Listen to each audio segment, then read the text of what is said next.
urbaine. Ce mot caractérise à lui seul la civilisation romaine.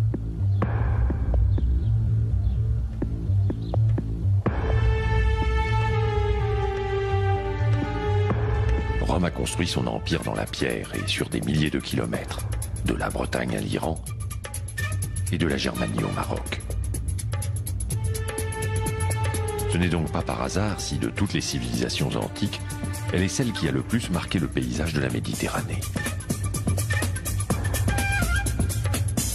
Contraints par les exigences de leur conquête à fonder de nombreuses villes, les Romains développèrent une politique urbanistique rationnelle sur toute l'étendue de leur empire.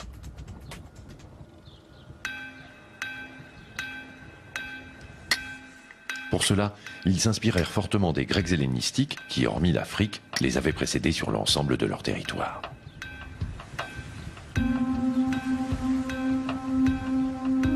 Mais les Romains apportèrent également leur génie propre à la solution de problèmes imposés par des conditions de vie nouvelles. La nature du sol, les possibilités d'approvisionnement en eau, voies de communication, les édifices préexistants, tout entrait en ligne de compte. Colonies, municipes, villes libres ou tributaires, chacune des villes fécondées par Rome possédait une structure particulière, plus ou moins fortement marquée par l'influence indigène.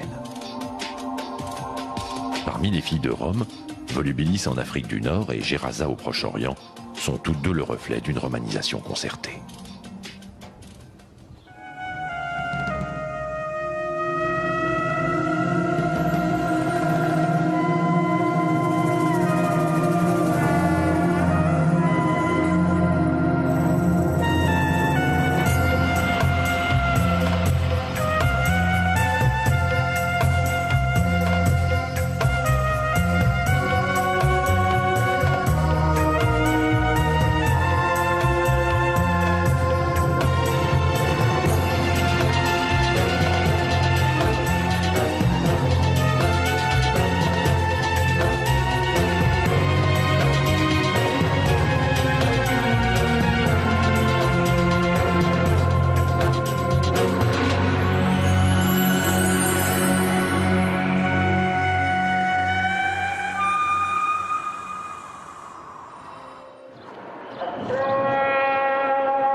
L'actuelle capitale jordanienne porte encore la marque du temps où elle appartenait à l'Empire romain d'Orient.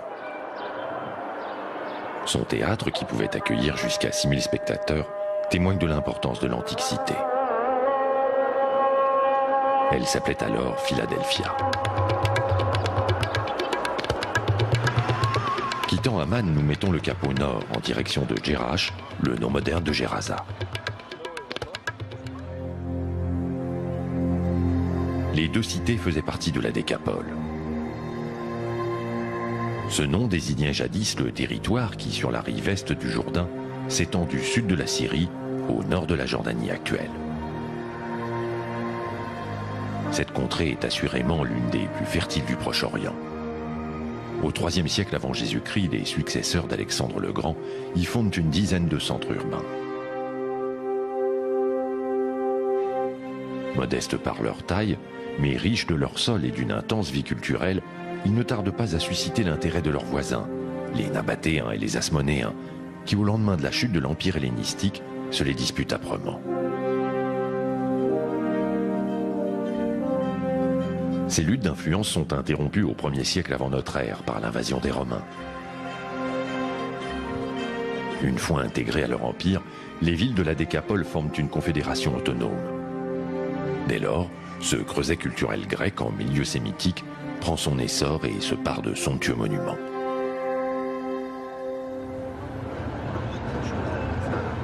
Bientôt, la route ondule à travers les collines verdoyantes du pays biblique de Galaad. Puis gagne le cours inférieur du Zarqa, l'un des affluents du Jourdain.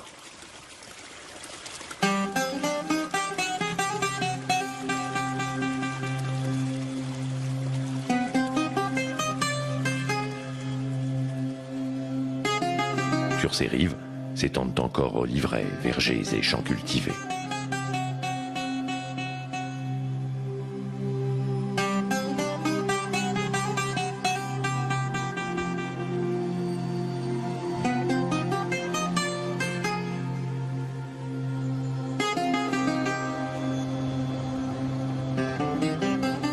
Un dernier virage, et voici la ville moderne de Jerash, implantée en partie sur les vestiges de l'ancienne Gerasa, les plus fastueux de la Décapole.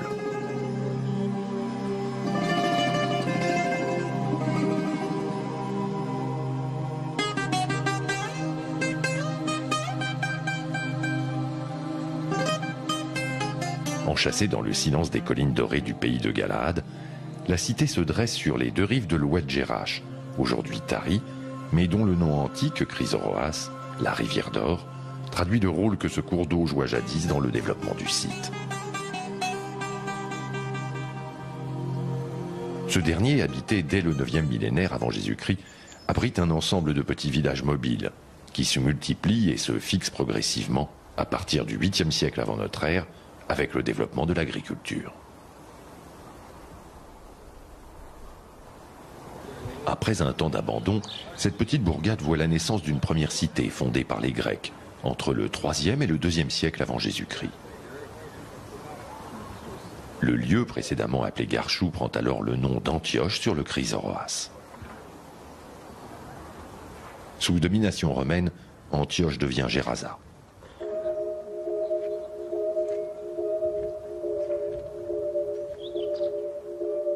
La ville est mise en chantier et atteint son maximum de croissance au 2e siècle de notre ère. Au 3e siècle, alors qu'elle est élevée au rang de colonie, la cité amorce son déclin, rythmé par des invasions et des réoccupations successives. Enfin, le tremblement de terre survenu au 8e siècle porte le coup fatal à la cité, qui ne sera redécouverte qu'au 19e siècle.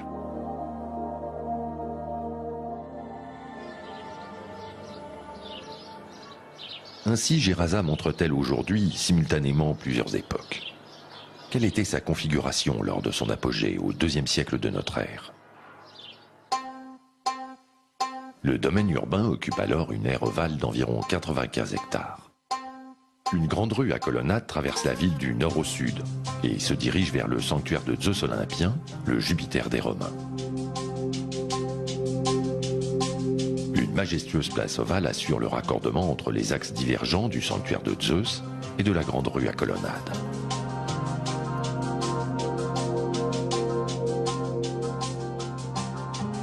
Deux voies est-ouest croisent à angle droit l'axe principal.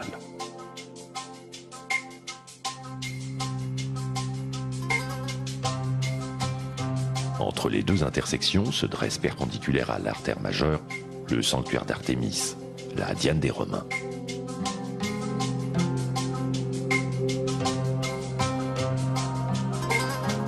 Le reste de la ville est organisé suivant un plan en damier et comprend, outre les quartiers d'habitation, des thermes, un odéon, un marché, un théâtre et un hippodrome. Quant aux nécropoles, elles sont situées à la périphérie de la ville. Pour le voyageur antique qui venait de Philadelphia, l'actuel Amman, la route passait sous une grande arche, érigée en l'honneur de l'empereur Adrien. La voie longeait ensuite l'hippodrome dont il ne reste plus aujourd'hui que le tracé.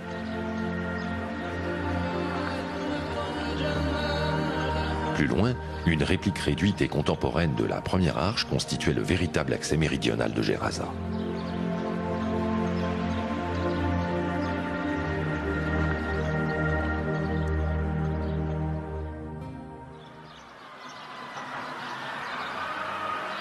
Une fois franchi le seuil de la porte sud, le regard s'élève irrémédiablement vers une terrasse artificielle, dominée par le temple haut de Zeus.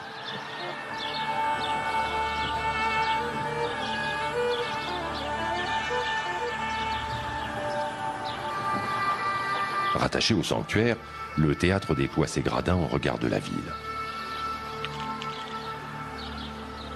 Le voyageur traversait ensuite la majestueuse place ovale, ouverte sur la grande avenue.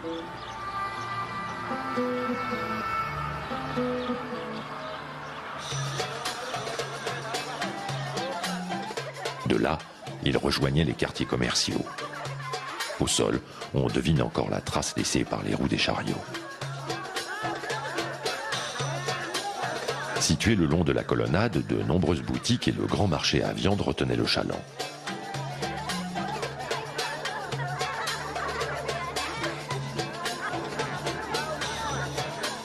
Plus loin, le pèlerin pouvait se rafraîchir à l'eau d'une nymphée, une fontaine monumentale.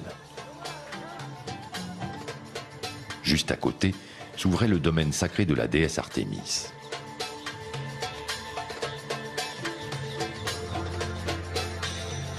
S'il prolongeait son parcours vers le nord, il arrivait aux portes de l'Odéon, à la fois siège du conseil local et lieu de spectacle. 2000 ans après, Gerasa a encore fière allure. Surtout, elle fournit aux visiteurs d'aujourd'hui un bel exemple de ces innombrables cités d'Orient, fondées par les Grecs, et sur lesquelles s'appuyait le pouvoir romain.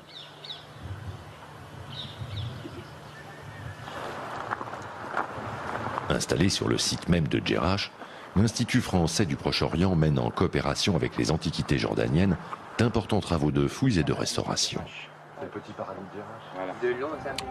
Les grandes découvertes sur le site proprement dites, vous l'avez vu, le site présente donc tous ces grands monuments qui étaient quand même connus malgré donc le grand abandon, pas malgré la chance du grand abandon des 6 siècles ou 7 siècles, mais c'est ça qui a été dégagé. L'archéologie proprement dite n'a pas encore dégagé énormément de choses.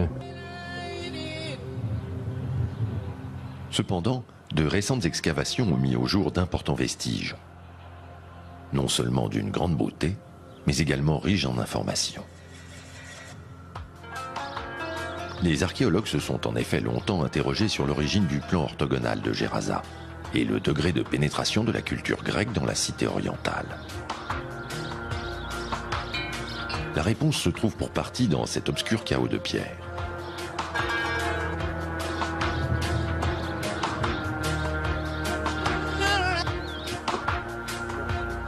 Ces ruines sont celles de plusieurs édifices d'époques différentes, construits sur une grotte sanctuaire.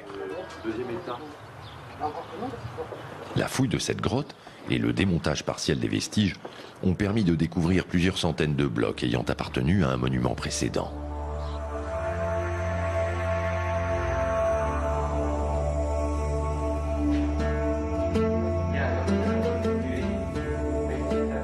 Ces blocs, actuellement conservés dans les soubassements de la terrasse, appelés cryptoportiques, seront prochainement mis en valeur par le musée du Louvre dans le cadre d'un projet franco-jordanien. Gabriel nous ouvre exceptionnellement les portes de ce sanctuaire improvisé. Voilà, alors ici vous avez un autre registre, car ce sont donc les pierres qui sont extérieures. Vous voyez qu'elles ont le même badigeon. Sa mémoire, liée à cet ensemble désorganisé, est émouvante.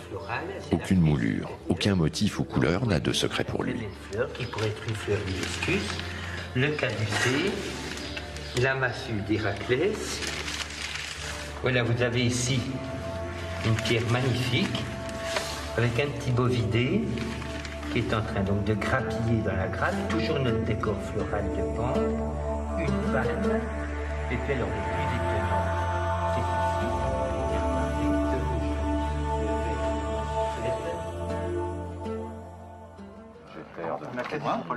En quoi la découverte de cet énorme puzzle de pierre a-t-il renouvelé l'interprétation de la cité ?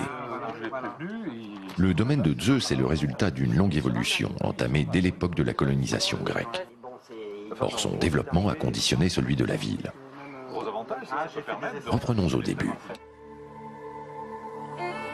En arrivant à Gerasa, les premiers colons grecs s'installent sur cette butte, à l'emplacement de l'ancien village abandonné.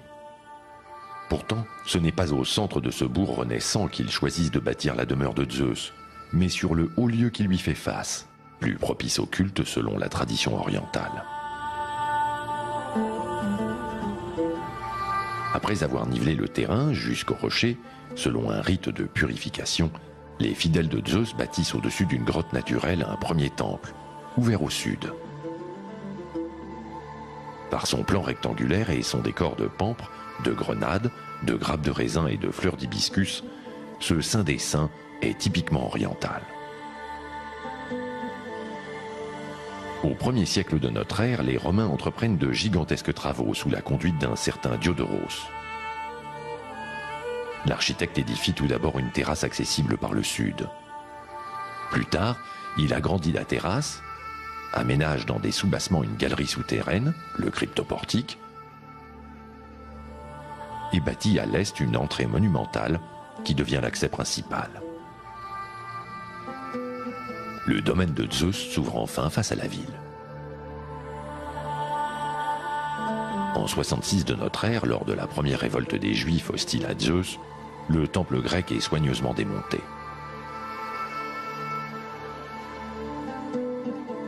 En 70, alors que la situation politique et religieuse s'est apaisée, un certain Théon, suppliant de Zeus, finance un nouveau saint des saints, édifié avec une partie des blocs du premier temple.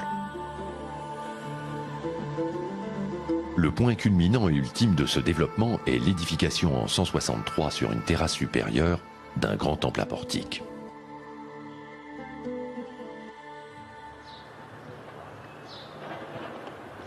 Ainsi, l'ensemble du sanctuaire présente une architecture typiquement orientale et non gréco-romaine.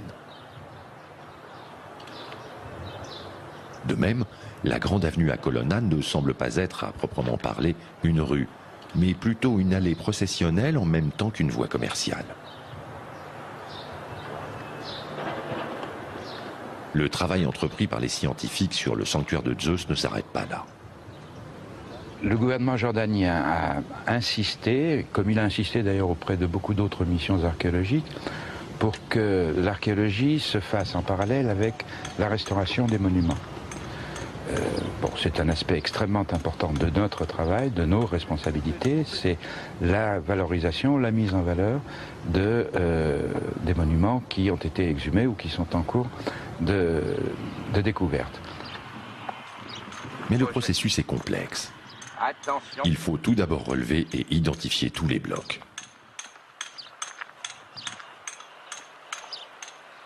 Le but était surtout de dégager vraiment tous les abords du temple, donc de ses éboulis.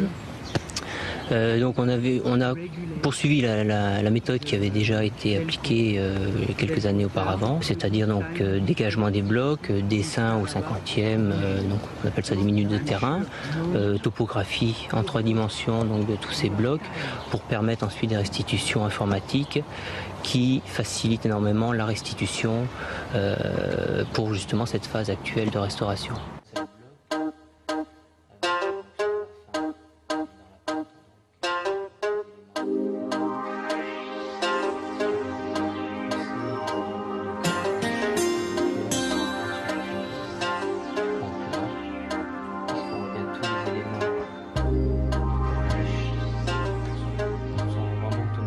Ces préalables indispensables étant accomplis, le travail de restauration proprement dit peut commencer. Pas si simple. Nous allons voir comment, malgré toute l'expérience d'une équipe aguerrie, le remontage des blocs peut s'avérer complexe, voire dangereux.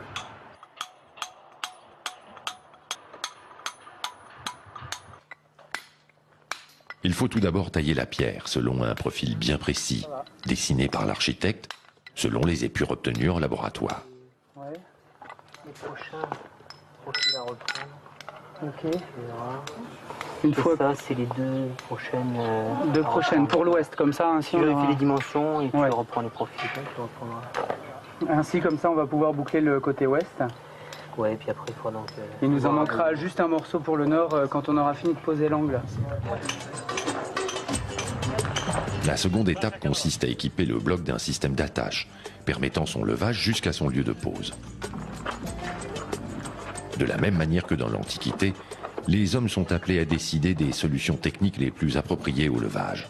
Chevilles, pinces inversées ou tenons mortaise. Ici, l'équipe opte pour un dispositif de chevillage.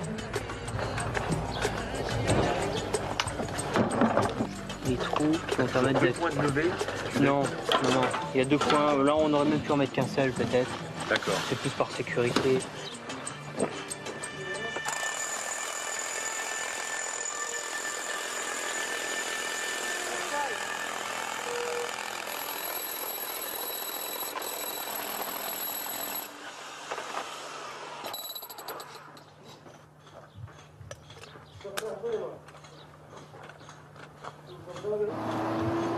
Vient enfin la grue et l'opération délicate de mise en place effective du bloc.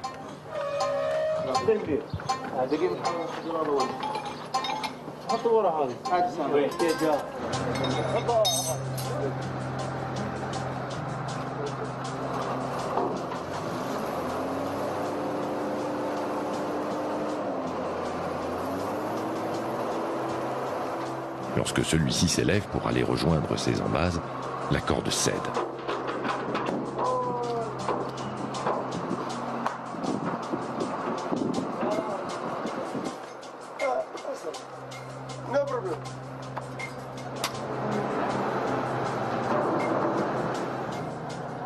Une seconde tentative plus sécurisée permettra la pose définitive du bloc.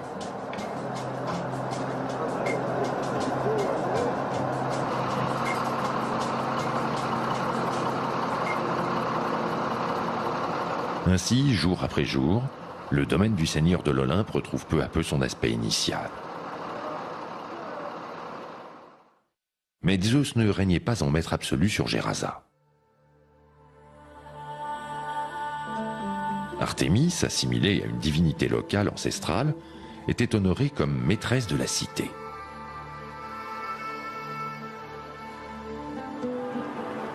Accessible depuis le pont du Chrysoroas, son sanctuaire est une véritable mise en scène architecturale. Après avoir suivi une colonnade et traversé l'avenue principale, il faut encore franchir une porte imposante, puis monter un escalier monumental débouchant sur le ciel. Cet ingénieux dispositif, en suscitant la surprise, met indéniablement en valeur le temple de la déesse. Le domaine d'Artémis est étonnant à plus d'un égard. Tout d'abord, il est inachevé et ne comporte aucune installation ancienne. Ensuite, il est le plus vaste et le plus central de la cité. Or, ce n'est pas vers lui que mène la grande avenue principale, mais vers le sanctuaire de Zeus.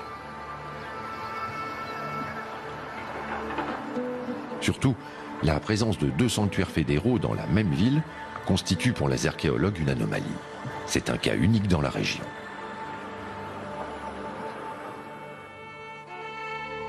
L'explication vient en partie des inscriptions retrouvées dans le temple bas de Zeus. En fait, le sanctuaire de la déesse, primitivement installé ici sur le tertre du village ancien de Garchou, aurait été déplacé pour permettre son extension. Ce déplacement s'est opéré vers 132-135 au cours de la première révolte juive, durant laquelle la communauté israélite de Gérasa, hostile aux dieux grecs, reportait donc sur le temple de l'ancienne déesse mère de la cité.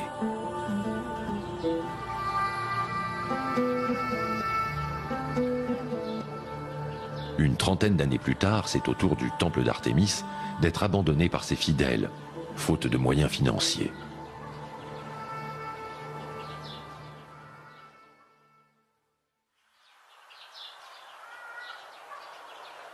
Ces événements provoquèrent une refonte complète du cadre urbain. Les deux avenues perpendiculaires, à l'origine du Cardo et du Decumanus romain, furent tracées en fonction de l'entrée principale des deux temples, selon une pratique bien connue en Orient. Ainsi, le plan orthogonal de la cité n'est pas, comme on l'a cru longtemps, un héritage des colons grecs, mais bien une conception tardive, surimposée à partir du milieu du IIe siècle à un modèle urbain oriental préexistant. En revanche, il est révélateur de l'importance de la religion dans l'organisation du cadre de vie. Le culte est également le miroir de la santé économique et politique de la cité.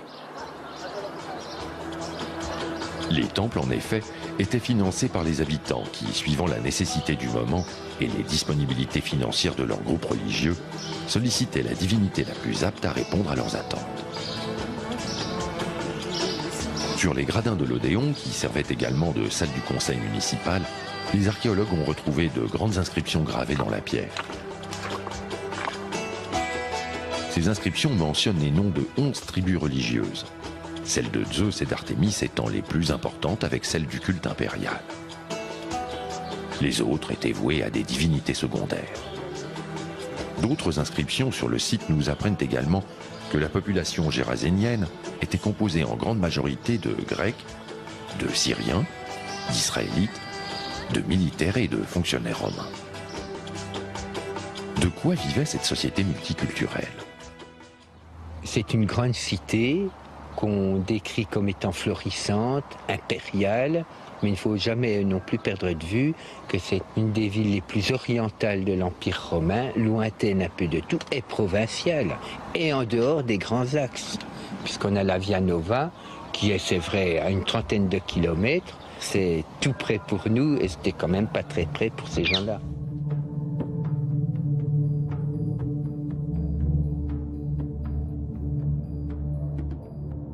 Je crois qu'un des aspects qu'il faut prendre en considération, c'est que la ville de Jerash est un endroit où les empereurs romains ont libéré, le terme c'est libérer les vétérans. En fait, c'est lorsqu'un soldat romain arrive, qui est un soldat de métier bien sûr, arrive à la fin de son temps, on lui donne des terres qui sont souvent des terres importantes, que lui-même fait exploiter par des esclaves, par des gens locaux. Et lui, il devient un citadin. Et on sait qu'il y a eu beaucoup de vétérans installés à Jerash. Donc c'est une ville de peuplement, c'est pas nécessairement un grand centre commercial, sauf régional bien entendu, sauf local, mais c'est pas une route où on fait transiter les épices, où on fait transiter les produits rares entre, par exemple, la mer Rouge et la Syrie.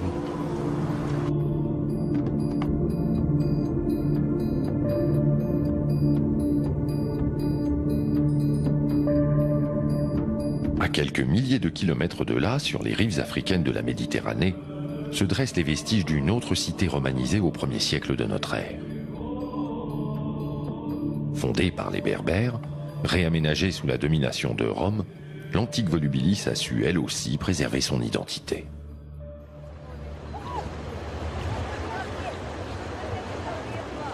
Rabat, la capitale du Maroc, est la seconde étape de notre voyage.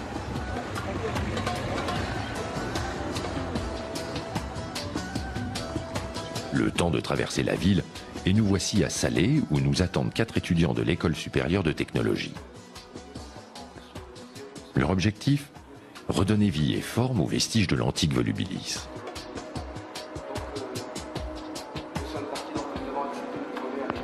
Plus précisément, Djihan et Younes se consacrent aux restitutions du centre monumental, tandis que Kamel et Mohamed s'attachent à la reconstitution des maisons nobles de la cité.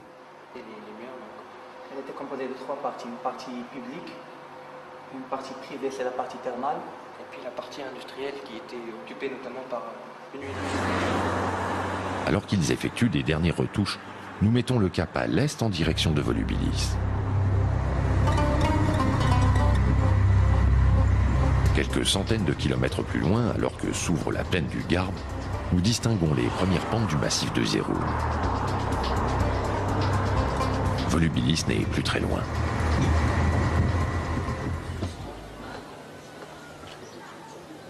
Accrochée sur un éperon rocheux, la ville sainte musulmane de Moulay Idriss, du nom du fondateur du Maroc, domine l'antique cité.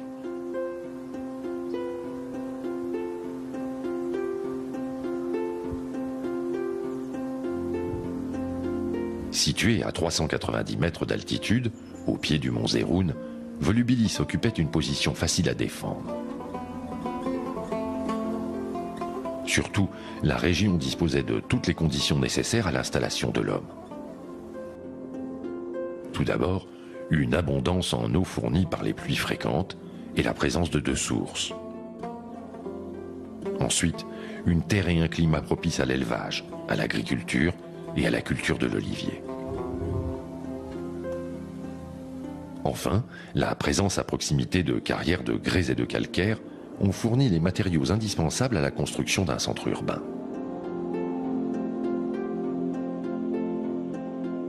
Volubilis jouissait également d'une position stratégique, à la croisée du Maroc du Nord, pourvue de plaines fertiles, et de la vallée du Sébou, ouverte sur l'Atlantique.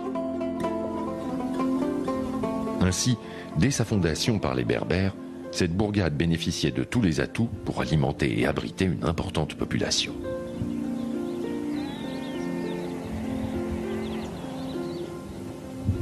Au IIIe siècle avant Jésus-Christ, elle entre dans l'ère d'influence des grandes civilisations méditerranéennes.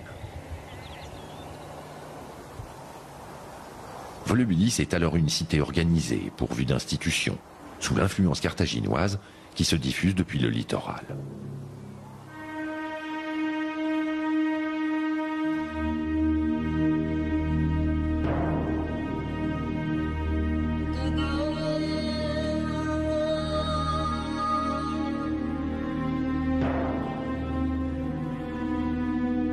Vers le IIe siècle avant Jésus-Christ, elle fait partie du royaume maurétanien qui se forme en Afrique du Nord.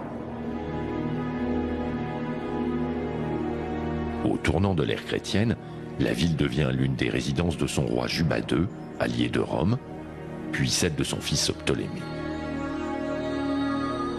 En 40, l'équilibre qui prévalait depuis un siècle dans cette région fut brusquement rompu, alors que Caligula régnait sur l'Empire romain. Que s'est-il passé?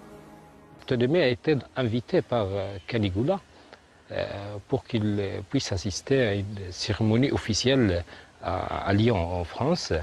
Et dès son arrivée donc là-bas, Caligula a donné l'ordre de le tuer carrément et de mettre fin à ce royaume et de préparer d'une manière directe l'annexion de la Mauritanie, qui sera après, donc, sous le règne de Claude, divisée en deux provinces.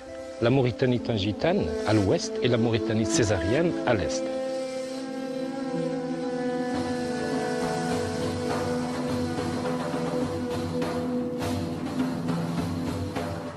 Cet assassinat, on s'en doute, déclencha une révolte chez une partie des volubilitains. Menée par Édémon, un esclave affranchi de Ptolémée, elle mobilisa 3 légions romaines ainsi qu'une milice d'autodéfense commandée par un notable local, Marcus Valerius Severus, partisan de Rome.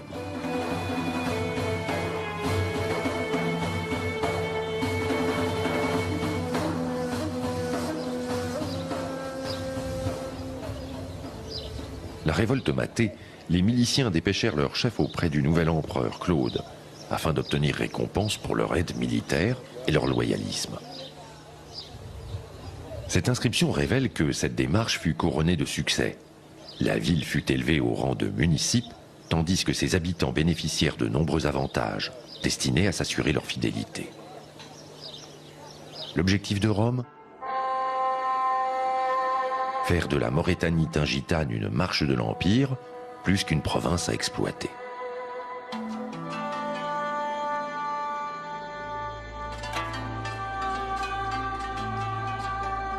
Volubilis était en effet l'élément le plus avancé du dispositif de défense, face aux tribus berbères semi-nomades des régions pré-sahariennes.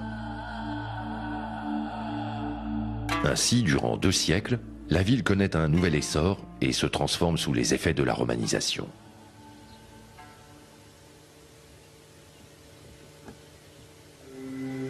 Si son développement semble surtout lié à la présence des nouveaux maîtres, la transition ne semble pas avoir été brutale.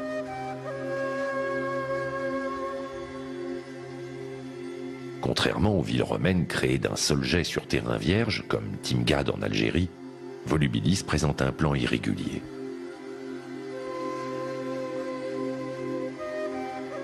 Seul le quartier nord, sans doute inoccupé lors de l'annexion romaine, montre le traditionnel plan en damier.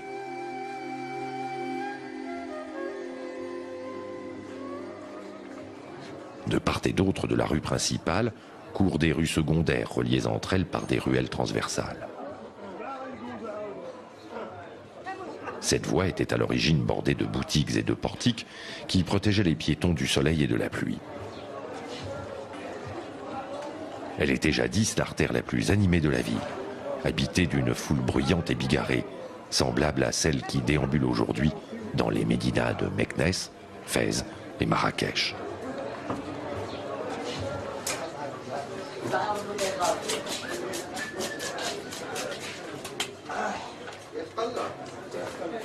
Épiciers, volaillers, poissonniers, libraires ou marchands de belles étoffes y interpellaient le passant, tandis que des musiciens ambulants, des colporteurs, des commissionnaires, des convoyeurs de mulets et des débardeurs y créaient quelques embarras.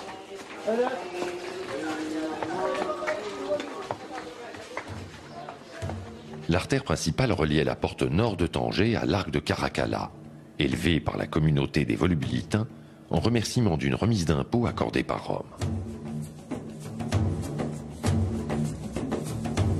Ce type d'édifice était élevé en l'honneur d'un général victorieux.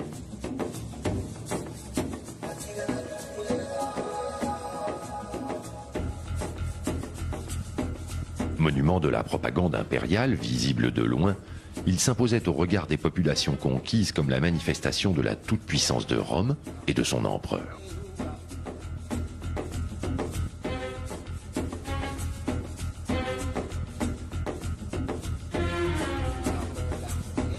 Là encore, contrairement aux normes d'urbanisme romain, cet arc ne se situe pas dans l'axe de la voie principale de la ville. Mais l'influence indigène est également notable dans le décor. Ainsi, la représentation des saisons dans les médaillons, empruntée aux mosaïques, est inhabituelle.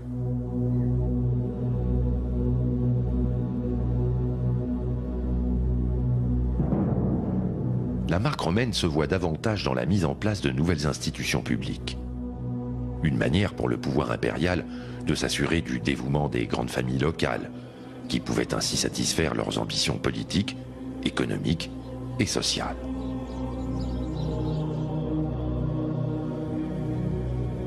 L'aire sacrée du Capitole, où se déroulait le culte officiel, était la première des institutions religieuses. Une autre institution romaine prédominante était le forum. Cœur politique de la cité, c'est là que se réunissait l'Assemblée des citoyens lors des élections, des proclamations et des discours. Cette place est bordée par la basilique judiciaire, où étaient gérées les affaires publiques et administratives de la cité.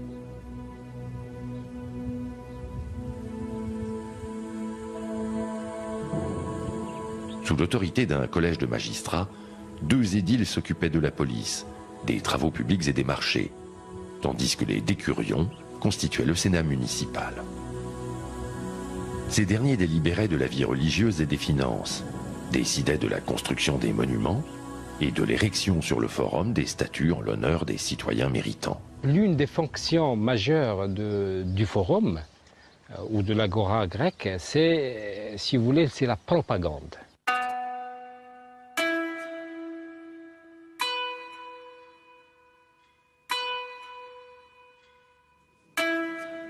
Ces nombreuses stèles, autrefois surmontées de statues, en sont la preuve. Elles attestent de cette volonté d'afficher auprès des habitants et des touristes de l'époque la valeur de tel ou tel citoyen volubilitain, un haut dignitaire, un cadre de l'armée, ou bien encore un riche exploitant. Souvenez-vous, Marcus Valerius Severus, ce volubilitain allié de Rome, qui avait libéré la cité des rebelles. Sa stèle est ici sur le forum. Il y a un M qui signifie Marcus, Valerius, Bostaris Filius. Donc c'est le fils d'un bostard, donc sûrement c'est un nom punique. Juste en dessous sont indiquées les fonctions de l'homme honoré. Magistrat municipal sous le pouvoir carthaginois, Marcus Valerius s'est vu attribuer de nouvelles charges par les Romains, celles de sénateur et de prêtre. Ce n'est pas tout. L'inscription mentionne également les privilèges accordés par Rome aux volubilitains, grâce à l'intervention de Marcus Valerius, notamment la citoyenneté romaine et une exonération d'impôts pendant 10 ans pour les habitants non citoyens.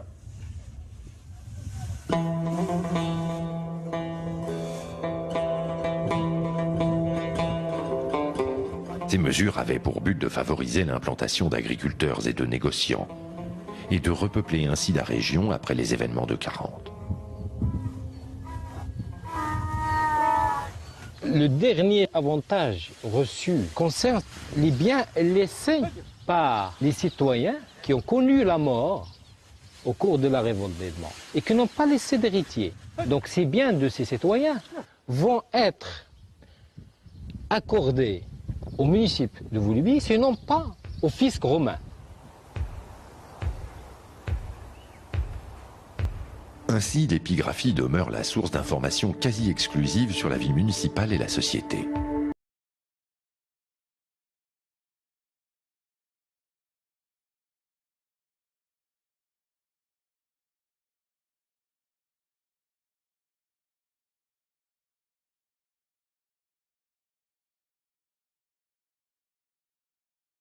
Où s'exprimait l'ambition des élites est notamment l'un des éléments les plus visibles aujourd'hui du processus de romanisation.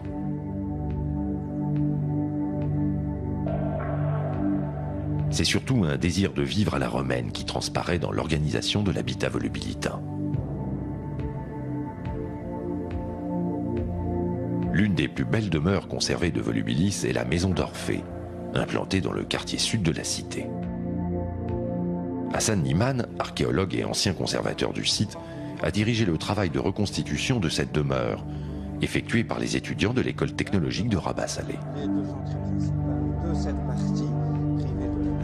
D'une superficie de 1700 m², la maison d'Orphée s'étend sur les 3 parcelles d'un îlot et se compose de 3 zones bien distinctes.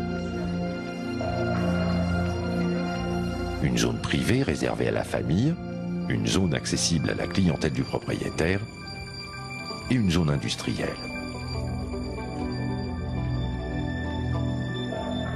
Donc l'accès à la maison, à la partie privée, se fait par 2 portes. Une qui conduit directement vers les thermes et l'autre qui conduit directement vers les parties privées. Et là on accède à la cuisine qui est caractérisée par la présence de ce bassin en tant que réservoir d'eau. Juste à côté nous avons les latrines. Alors il reste juste un petit trou d'évacuation, mais normalement, on devait trouver le siège de latrine ici. Après, on accède à ce couloir qui dessert un certain nombre de pièces et qui s'ouvre, qui donne sur le péristyle.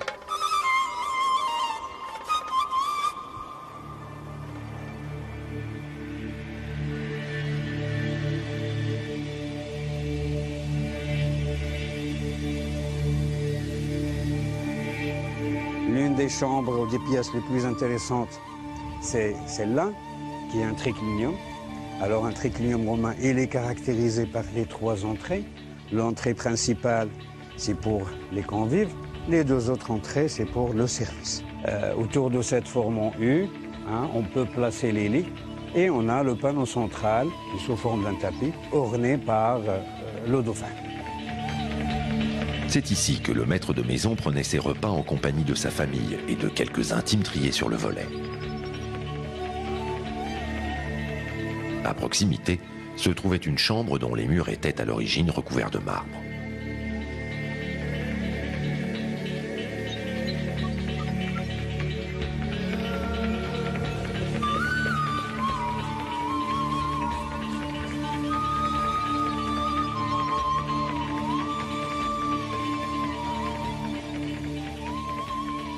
Alors, vu la superficie de la maison, donc 1700 m², eh bien, nous avons 3 places ou 3 cours à ciel ouvert, ce qui permettait donc d'éclairer toute la maison et de l'aérer.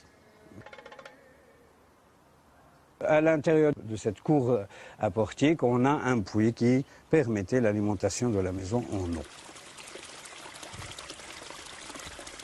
La maison d'Orphée était également branchée sur le réseau urbain, afin de fournir en quantité suffisante et de manière constante les fontaines qu'elle abritait.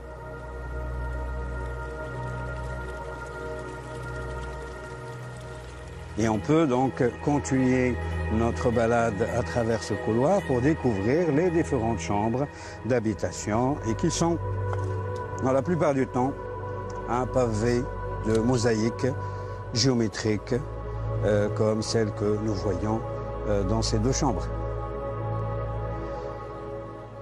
Nous avons une des particularités encore dans cette maison, c'est que nous avons une chambre chauffée l'hiver. On voit cette canalisation qui permettait l'évacuation de la fumée. Cette chambre était réservée à l'hiver, à l'utilisation pendant l'hiver. Nous sommes juste à côté du début de la chaîne du Rif et du début du Mont Atlas, donc c'est une zone où il fait un petit peu froid l'hiver. Quelquefois, ça atteint même les -2, -3 degrés. Ce système de chauffage était également utilisé pour chauffer l'eau et le sol des thermes de la partie privée. C'est effectivement l'un des établissements où l'hypocauste est bien conservé.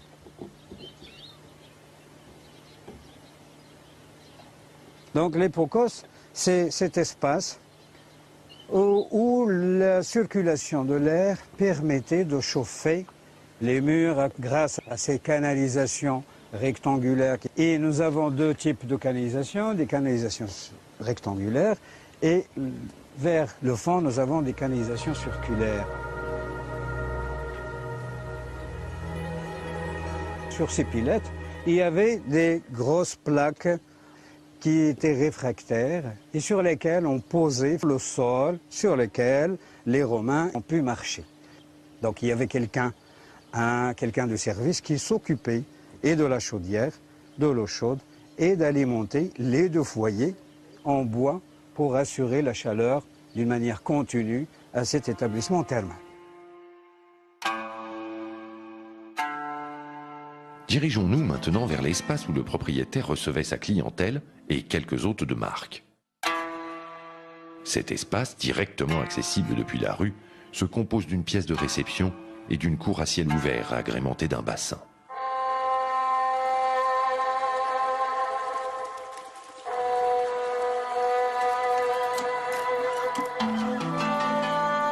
Ce bassin, qui est en fait un aquarium, est bordé d'une mosaïque représentant le dieu Neptune sur son char, voguant sur le monde marin.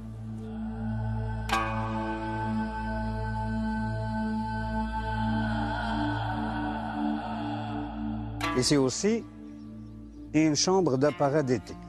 Ça veut dire que le propriétaire ou sa clientèle, il pouvait s'allonger au bord de ce bassin avec des accoudoirs. Il pouvait mettre une assiette et un verre de vin pour apprécier la fraîcheur de la nuit. Cette cour ouvrait sur une grande salle d'apparat réservée à la clientèle du propriétaire. Et le plus intéressant, c'est que nous avons des encoches, comme vous pouvez les constater, ce qui laisse à supposer que ces espaces étaient vitrés. Et c'est ce qui permettait à la clientèle, aux invités, donc d'avoir toujours une vue sur l'atrium et sur ce qui peut arriver donc de l'entrée principale. Cette salle d'apparat est ornée par l'une des plus intéressantes et des plus grandes mosaïques circulaires de Volubilis.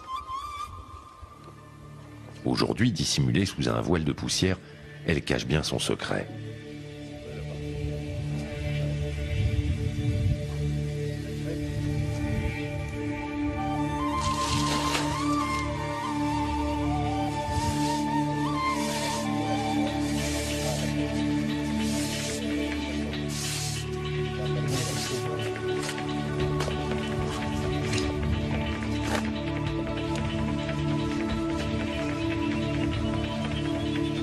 Voici qu'apparaît Orphée, jouant de la lyre et charmant de cette manière les animaux sauvages qui l'entourent.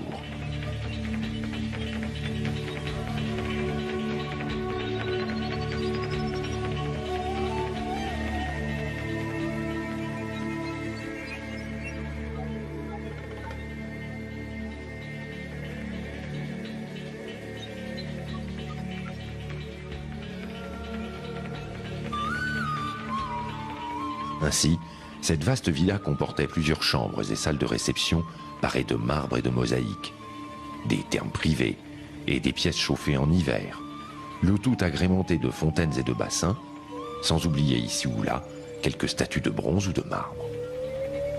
Un tel confort, on s'en doute, exigeait du maître des lieux des revenus en conséquence. Donc on rappelle qu'il se trouve dans un troisième palier, en contrebas, la partie industrielle. Et nous allons voir que grâce à cette troisième partie, je crois qu'on peut identifier le propriétaire, on peut identifier ce qu'il faisait dans la vie. Donc là, cette partie, nous sommes dans l'huilerie, ou la double huilerie de cette maison, étant donné que nous avons 2 aires de presse. Et on a des grands bassins de décantation, ce qui laisse à supposer qu'on produisait énormément d'huile d'olive. Et l'emplacement de cette huilerie dans la maison laisse à supposer que le propriétaire n'était qu'un grand producteur de l'huile d'olive.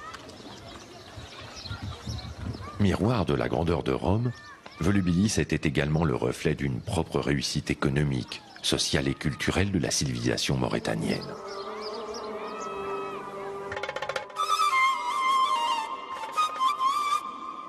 Ainsi, l'urbanisation romaine des cités provinciales préexistantes à l'Empire ne fut pas absolue. Si l'objectif était d'imiter la Grande Rome, l'art et les techniques de la capitale n'étouffèrent jamais les procédés locaux. Au contraire, ils furent si intelligemment compris et assimilés par les peuples conquis qu'ils participent aujourd'hui du fabuleux héritage de la romanité.